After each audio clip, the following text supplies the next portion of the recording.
Welcome to Ridhima kitchen. வாங்க இன்னைக்கு நம்ம பாலக்காடு ஸ்டைலில் நம்ம வீட்டு ஸ்டைல்லையுமே ஒரு துவரக்கொட்டை குழம்பு பார்க்கலாம். இதுதான் துவர பருப்பு வருது இல்லவா, அதில் இது வந்து பச்சை துவரக்கொட்டை. அது நம்மளுக்கு கிடச்சிது, இந்த சீசனுக்கு கிடைக்கும், கேரளாவில் கம்ப்ளீட்டும் கிடைக்கும். இப்போ இந்த இது வந்து நான் இப்படி இருக்கும் பாருங்கள், இப்படி இருக்கும். அதை தொளிச்சு எடுத்து வச்சுருக்கேன். இதில் ஒரு குழம்பு பண்ணலாம். இதில் நிறையா விதமாக பண்ணலாம். பொரியல் வைக்கலாம், குழம்பு பண்ணலாம், சும்மா வேக வச்சு சாப்பிட்லாம். இப்போ வந்து நான் குழம்பு வச்சு காட்டுறேன். இதுக்கு குக்கர் வச்சு நான் ஒரு ஸ்பூன் எண்ணெய் கம்மியாக ஊற்றினா போதும். ஒரு ஸ்பூனும் கொஞ்சம் ஜாஸ்தி எண்ணெய் ஊற்றிருக்கிறேன். அதில் வந்து நான் கடுகு போட்டு போகிறேன், கருவேப்பிலை, ஒரு அரை வெங்காயம். வெங்காயம் வந்து சின்ன வெங்காயம் பெரிய வெங்காயம் ரெண்டு மிக்ஸ் பண்ணி போட்டிருக்கிறேன். தனித்தனியாகவும் போட்டுக்கலாம். ஒரு கலர் மாதிரி வந்தால் போதும். ஒரு தக்காளி வந்து நான் கட் பண்ணி வச்சுருக்கேன், அதையும் போட்டிருக்கேன். நான் தொளிச்சு வச்சுருந்த துவரக்கொட்டையை இதில் போட்டிருக்கேன்.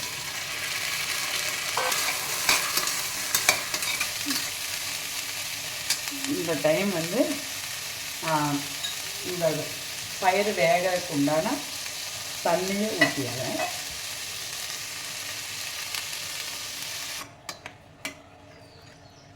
பாருங்கள், தண்ணி ஊற்றிட்டேன். நான் இந்த குழம்புக்கு தக்கன உப்பும் இப்போவே போட்டு போகிறேன். இதே கொஞ்சம் மஞ்சப்பொடி போட்டு போகிறேன். பாருங்கள், இந்த டைம் நான் மூடி போட்டு ஒரு விசில் இது வெந்துடும். ஒரு விசில் விட போகிறேன். அதுக்குள்ளே நம்ம இதுக்குள்ளே அரைப்புகளுக்குள்ளதெல்லாம் நம்ம பார்த்துட்டு வந்துடுவோம். வேகட்டும். பாருங்கள், ஒரு 15 சின்ன வெங்காயம், நம்ம வீட்டுக்கு குழம்புக்கு தக்கன ஒரு சின்ன வெங்காயம் நான் எடுத்து வச்சுருக்கேன், அது போட்டு போகிறேன். பாருங்கள், ஒரு 2 பல்லு பூண்டு போட்டிருக்கிறேன். இதோட ஒன்றாவே நான் அஞ்சரை பெட்டியில் இருக்குமல்லவா, அதில் வந்து 1.5 ஸ்பூன் ஜீரகம் போட்டு போகிறேன்.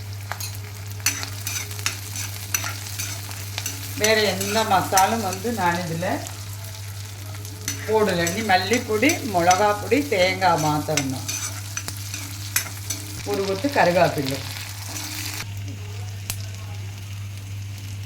பாருங்கள், இதில் நான் இந்த ஸ்பூன் அளவுக்கு ஒரு ஸ்பூன் மல்லிப்பொடி, நம்ம வீட்டு குழம்புக்கு தேவையான அளவு. பாருங்கள், மிளகா பொடியும் போட்டு போகிறேன், காரத்துக்கு தேவையான அளவு. பாருங்கள், எல்லாம் நல்லா வணங்கிருச்சு. இந்த டைம் நான் அடுப்பை ஆஃப் பண்ணிவிட்டு ஆற விட்டுற போகிறேன். இதில் இனி ஒன்று என்ன தெரியுமா, நம்ம தேங்காய் வந்து ஃப்ரெஷ்ஷாக அப்போ உடைச்ச தேங்காயை எடுக்கணும் இந்த குழம்புக்கு. அது இந்த சூடாக இருக்கிறதுல போடக்கூடாது. நம்ம இந்த மசாலா நல்லா கூலான விட்டு நம்ம தேங்காயை பச்சையாக வர தேங்காய் இல்லை, பச்சை தேங்காயை அப்போவே அரைச்சி இதுலேயே போட்டு ஒன்றா அரைச்சி பேஸ்ட் எடுக்க வேணும். வாங்க பார்த்தோம். குக்கர் விசில் வந்துருச்சு, ஆஃப் பண்ணிவிட்டேன். குழம்புக்கெல்லாம் அரைச்சி கலக்கிட்டேன். அரைச்சதை வறுத்ததை அரைச்சி அப்படி தண்ணி ஊற்றி கலக்கி வச்சுருக்கேன். இதுதான் துவரக்கொட்டையோட காஞ்சது.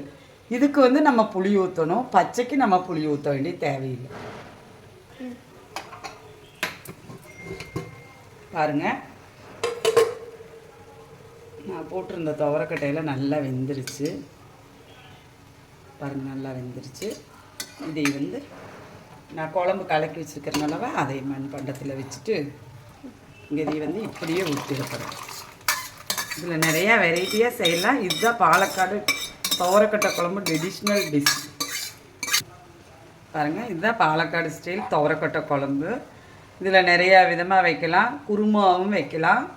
காட்டுறேன் நான்.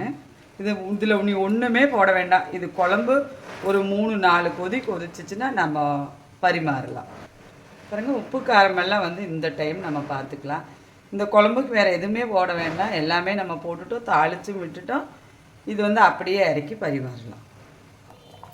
பாருங்கள், குழம்பு நமக்கு ரெடி ஆயிடுச்சு. இந்த குழம்பு கொஞ்சம் லூஸாக தான் இருக்கு வைக்கணும். பார்த்தீங்களா, நல்லா காயெல்லாம் வந்துருச்சு. குழம்பு ரெடி ஆயிடுச்சு. இது வந்து சாப்பாடு, இட்லி, தோசை, இது கூடையெல்லாம் ஆப்பம், இது கூடையெல்லாம் நல்லா மேட்ச் ஆகும். இப்போ வந்து இது சாதத்துக்கு நான் குழம்பு வச்சுருக்கிறேன். வாங்க நம்ம வீட்டில் சாப்பிடலாம். நன்றி, வணக்கம்.